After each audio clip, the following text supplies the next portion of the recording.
Ladies, welcome beautiful Angie.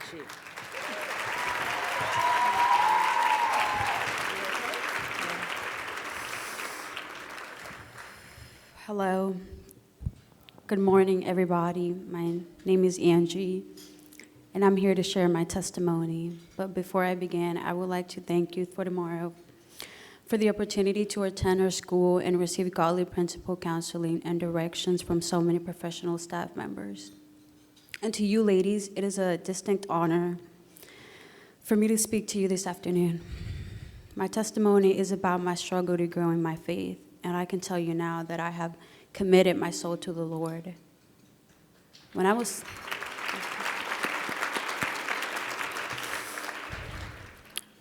12, I accepted God in my heart. I was introduced to God by my aunt, who took care of me and my siblings. My mom didn't go to church, and she was not around much. However, I try to go to church as much as possible and take care of my siblings the right way. Also, my father abandoned me, and my stepfather wasn't around much either. And when he was just abusive. That's why I would always try to avoid him and my mother. After I met God, I struggled to understand His plan for me.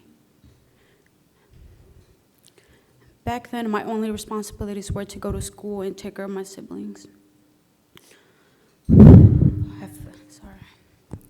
I felt lost. It felt like there was nobody to look after me and my siblings.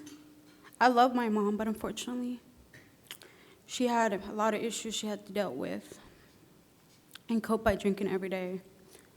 I struggled to understand God's plan in my life to the point where I started questioning the purpose of me in this world.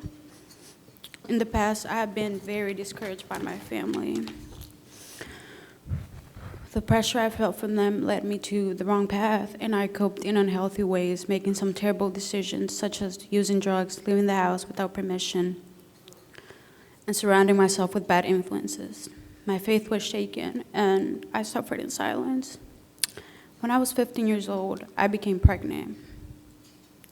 I did not feel ready to have a baby of my own, and I told my mom that I didn't want to have a baby. I was just 15 years old, and I was struggling mentally.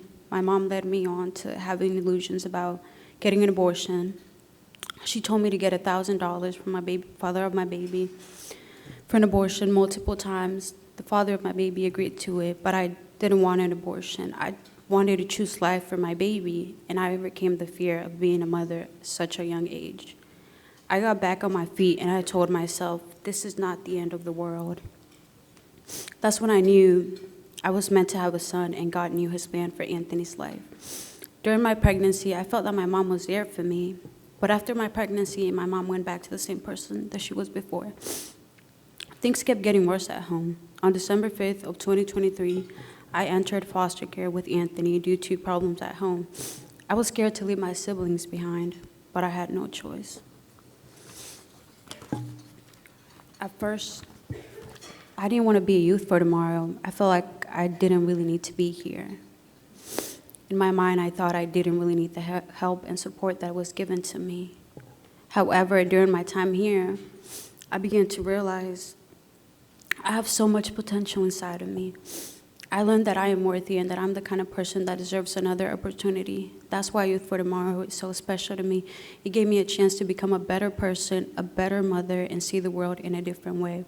It's like God opened a door for me to step into a space that wasn't just welcoming, but also perfectly timed for my journey. It's a beautiful reminder that sometimes God works in the most unexpected ways. My future plan is to graduate high school this year. Then I plan to apply for George Mason University. Anthony and I will be entering an independent living program. I will finally have my first apartment for me and my son, if it's God's will. All the struggles that I went through made me the person that I am now. I want to offer encouragement to others who are facing their own struggles of faith. I want to share this Bible verse with you all, which helped me write my testimony. Submit to God and be at peace with Him. Therefore, prosperity will come to you. I always remember, when it feels like God is distant, He's always working in the background. Thank you all for being here today and listening to my story. It means a lot to me. Thank you for making this event possible, and thank you very much for making Youth for Tomorrow a place of opportunities and hope. God bless each and every one of you. Coming from the heart.